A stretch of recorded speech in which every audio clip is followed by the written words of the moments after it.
Hi, I'm Jeff Walters, and welcome to The Minutes.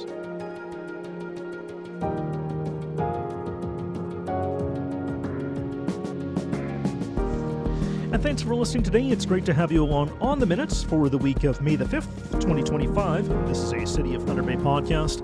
The Minutes takes a look at what happened at Thunder Bay City Council this past week. You can find The Minutes wherever you get your podcasts, including our YouTube channel and our website, thunderbay.ca/The Minutes.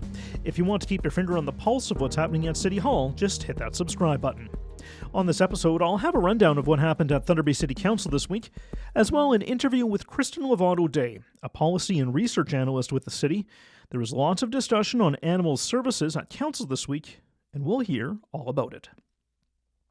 But first, City Manager John Collin outlined his work plan on Monday night. It was his biannual update, and it noted the challenges include that there are not enough resources to do everything that would be wanted with the City of Thunder Bay. Collin noted that there were many items that will have a significant impact on the community that are in the work plan. The work plan notes that the one-stop development shop, the asset management plan, council composition review of city council governance model, citywide community improvement plan, naming rights and strategy plan, and the smart growth action plan are all on time, with two of those projects being complete. As well, the 10-year financial plan, review of central support functions, the 2026 capital budget, Pool 6 vision and plan, and review of municipal enforcement services is on track. The corporate emergency management plan has a minor delay, and the 10-part encampment plan also has a minor delay, but that will be built later this year. As well, a review of all Tier 2 items are also on track, which includes a review of paid parking, the vacant building program, waterfront strategy, South Core Action Plan, and a arena renewal plan. Tiers 3, 4, 5, and 6 will not start until 2026. Collin noted that the Transforming Transit review has already started, although it will not be fully complete for a couple of years. He also noted that there are numerous key infrastructure projects in the city, including the Victoriaville demolition, conservatory, indoor turf facility, McKellar Bridge, and the Northwest Arterial work, and that is all on track and is included in the work plan. Collin said that the Smart Growth Action Plan is not yet complete and will be presented to Council in the fall. He says he anticipates that there will be more items put onto the city manager's work plan once the Growth Action Plan is presented. Council heard a deputation this week from Magnus Theatre regarding its Next Stage project. The organization has made several upgrades to the space at the former Central School building on Algoma Street. That is owned by the city. The building has received several structural and envelope upgrades that includes the creation of a 125-seat studio theater, a new production shop, a full renovation of the offices, lounge, and dressing rooms for energy efficiency, aesthetics, and accessibility. The total price tag of the upgrades is just over $7 million. The renovations mean the facility will pay additional tax due to the increase in value on the building. The goal is to also have Magnus increase its revenues, and as well as increase the number of people who take in shows, have a greater economic impact, and provide more opportunities for visitors in Thunder Bay. Several new jobs were also created by Magnus Theatre because of its service expansion, partially because of the renovated space, which allows for more events to take place in the building.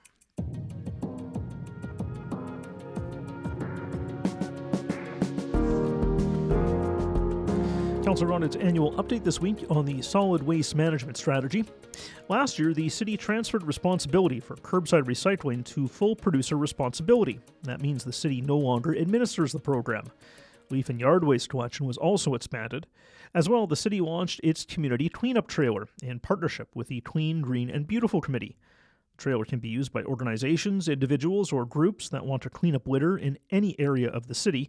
The trailer includes equipment like bags, rakes, and litter pickers, and it's free to use.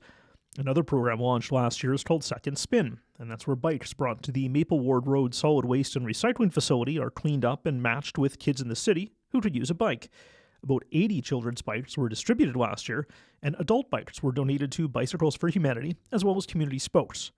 This year, work continues on the recycling program, more expansion to the leaf and yard waste collection program, funding a processing solution for the upcoming green bin program, and soft launching the automated garbage cart collection program.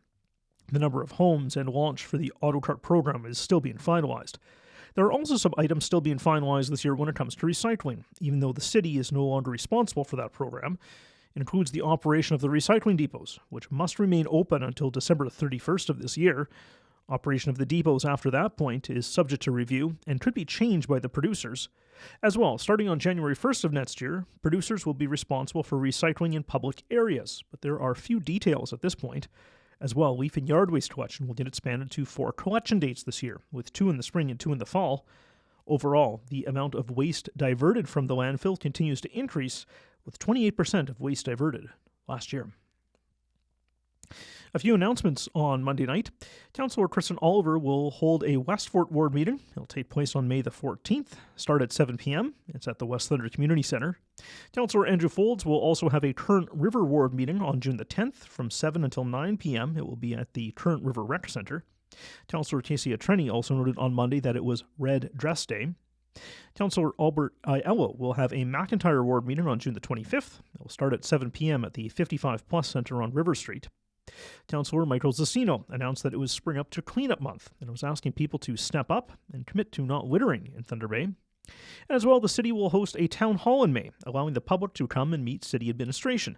The event is an open house. It will take place on Tuesday, May the 13th, running from 6 until 8 p.m. It will take place at the West Thunder Community Centre.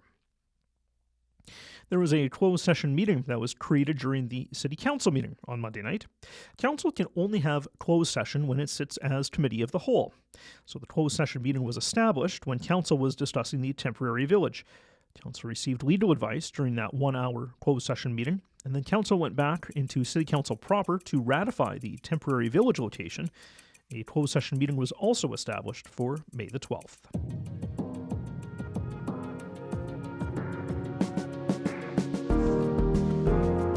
Council learned this week about changes coming to the approval process for sewage collection and stormwater management. The province now has the Consolidated Linear Infrastructure Environmental Compliance Approval. It makes it more efficient to get low-risk expansions to the sewage collection system approved. Administration says the more efficient system needs ongoing monitoring, inspection, and reporting of the system, as well as a significant setup. The city worked with the province's Ministry of Environment, Conservation, and Parks on a system tailored for Thunder Bay. The new process also gives developers more stringent operating and reporting requirements before their developments are turned over to the city. Instead of having every single change to the system or each expansion approved by the province, there is now a single approval for the whole system. Changes to modify the system are allowed without going through a provincial approval process, as long as the conditions of the program are met. Council got an update this week on its residential wattage reduction program. This is where sodium high-pressure streetlights on residential streets are being replaced with more efficient LED lights. A total of 9,300 lights were replaced throughout Thunder Bay, reducing energy consumption by 5.3 million kilowatt hours per year. The amount of power used went down by 51%, or enough to power 530 homes for an entire year. The hydro cost was reduced by about $700,000 a year, and lower maintenance costs means that there is a substantial savings to the city. A trial program, though, for what are dubbed smart streetlights, which adapts the brightness of the lights, didn't work very well in our climate, so the city moved away from using these smart lights until a better solution is found. The recommendation to move to LED streetlights was originally made in 2013. Council approved the 20-year Boater Services Financial Plan this week. The service, which is at the marina at the waterfront, is rate supported, and that means that users pay for the operation. The service hasn't had a financial plan to date and has been increasing its fees by 5% annually over the past 7 years to build up a reserve fund to pay for infrastructure upgrades. The next upgrade needed is for the fuel pumps and the storage system, with the cost of this project increasing substantially over the past 3 years. At the waterfront, there are 260 boat slips, 20 dry land spaces, and other services like fuel and pump outs. On average, 92% of the seasonal slips are rented, with a waiting list of 20 to 40 people. The 20-year financial plan's goal is to have capital and operating sustainability, full cost recovery, to keep the service affordable. A $700,000 debenture is needed this year to replace the fuel system, and a $2.5 million debenture is needed in 2027 to replace the docking system. Docking fees will continue to increase by 4% a year over the next 20 years, along with a 25% profit margin on fuel sales. As well, boaters will be charged by the length of the slip, not the length of the boat, although boats longer than the slip will be charged more. As well, 30 boaters will no longer have grandfathered discounted rates. As of 2026, they will pay the standard rate. The financial plan will be monitored to make sure that the 20-year plan is on track.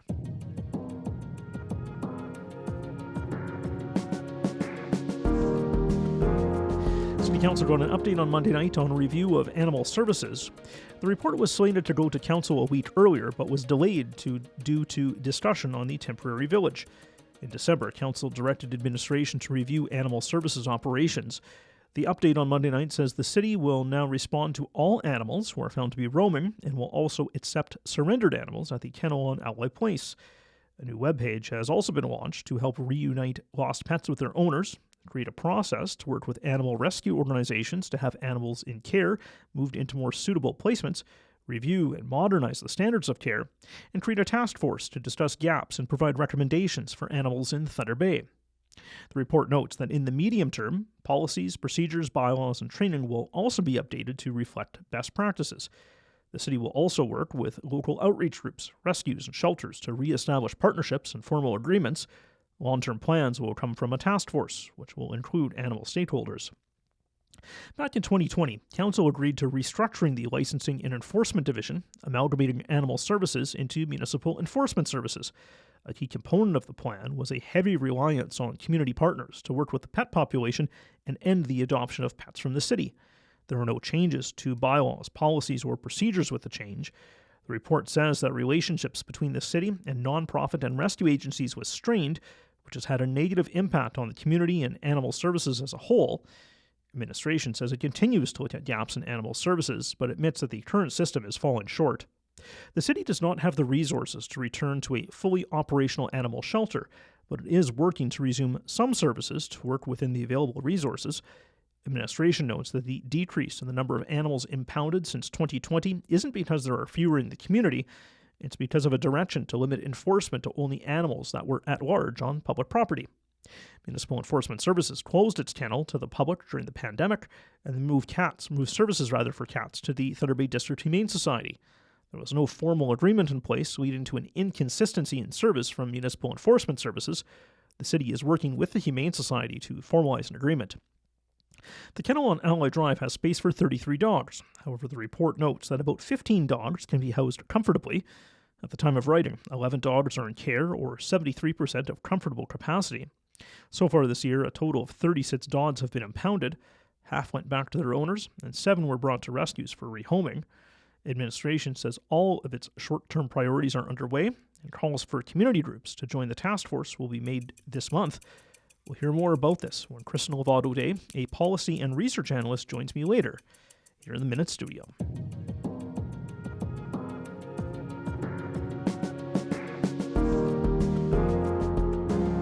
Council got an update on how administration hopes to deal with the continuing threat of U.S. tariffs on a variety of products.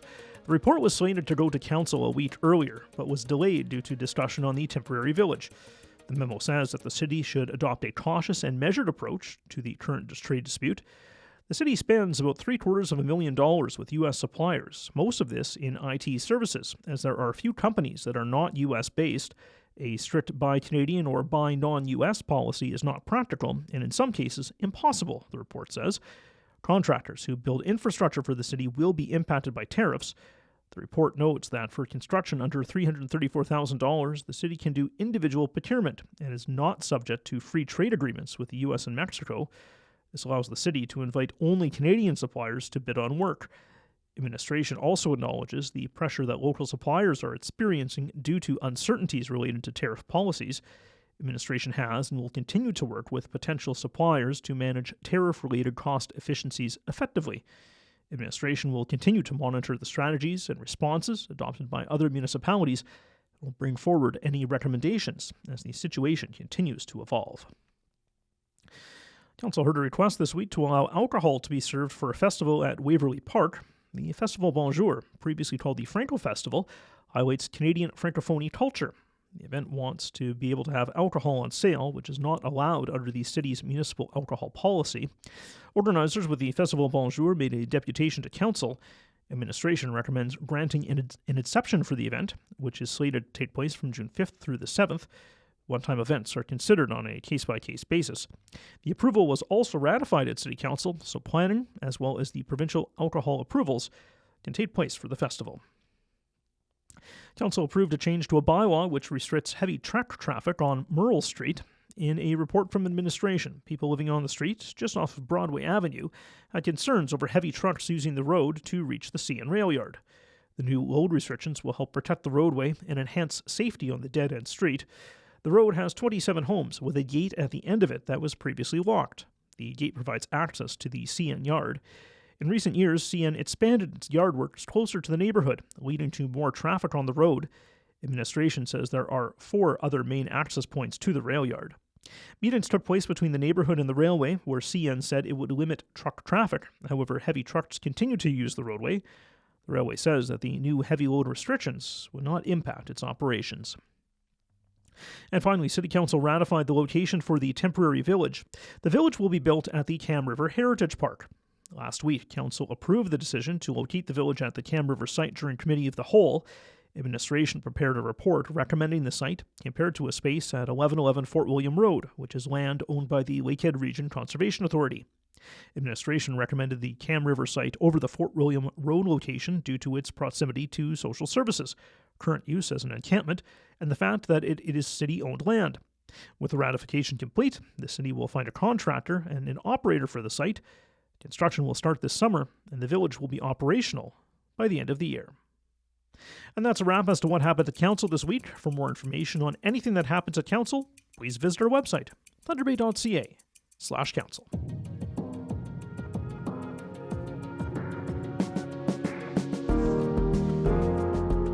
There are some big changes coming to animal services in Thunder Bay. During the pandemic, animal services operations changed, with some animal rescue groups being unhappy with how the city was serving the domestic animal population. This past winter, City Manager John Collin committed to looking into animal services and investigating how it could better serve the city. Since that time, a lot of research and investigation has taken place, and Council got an update on animal services and its operations this week. Kristyn Lovato-Day is a policy and research analyst with the city, and she wrote the report that Council got this week on animal services. Kristyn, thanks for coming into the Minute Studio today. Thanks for having me, Jeff. Yeah, glad you could make it in. So a report went to Council this week giving that update on animal services. First of all, what is changing, I guess, over there?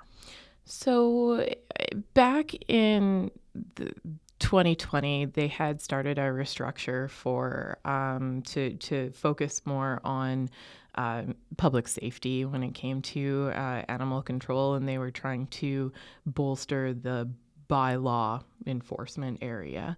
At the time, there was supposed to be a reliance on more of the partnerships with rescues, but unfortunately, they didn't.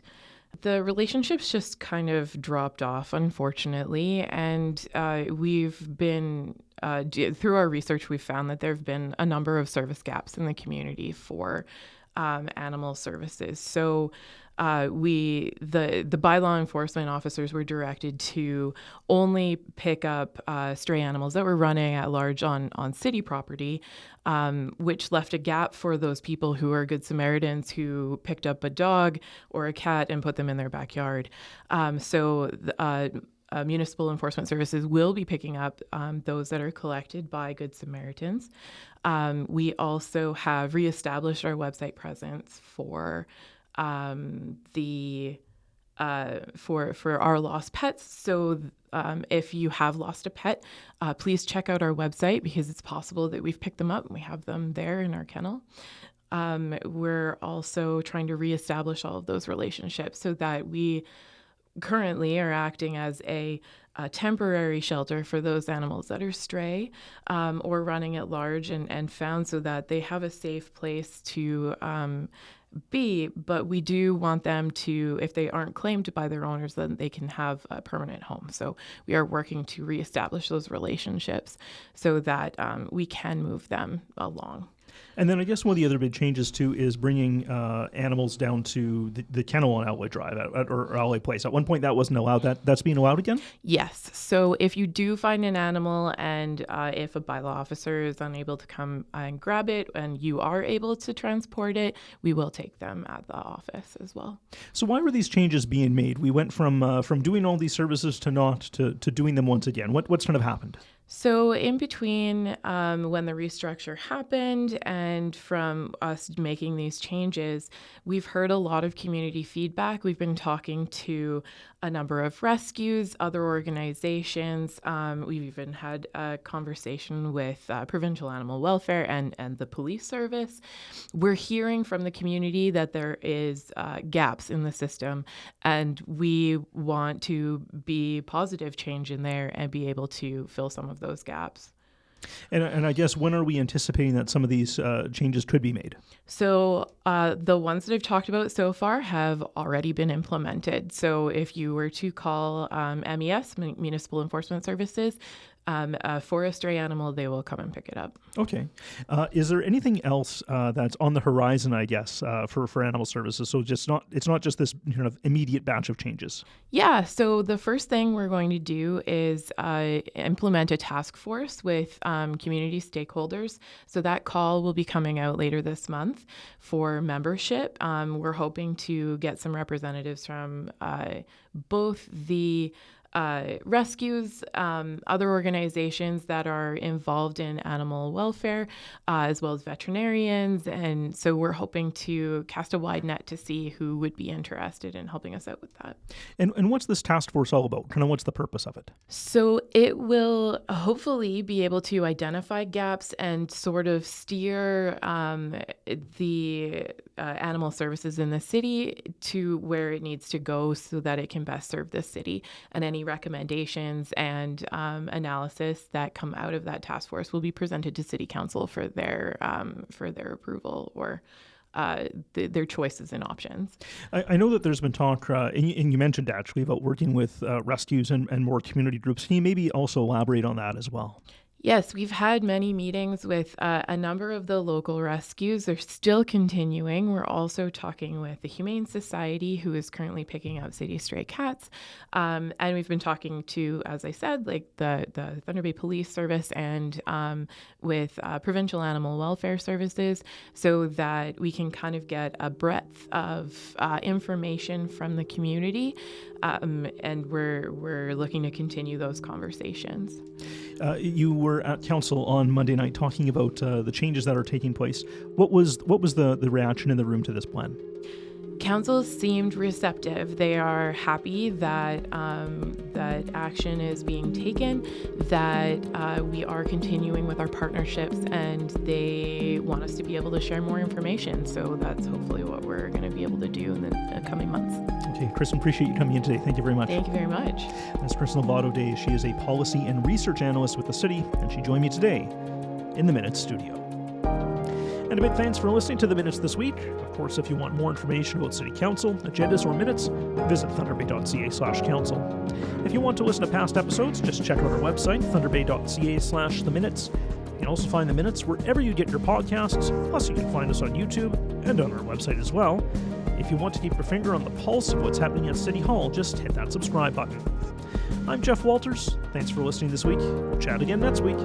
Make it a great day.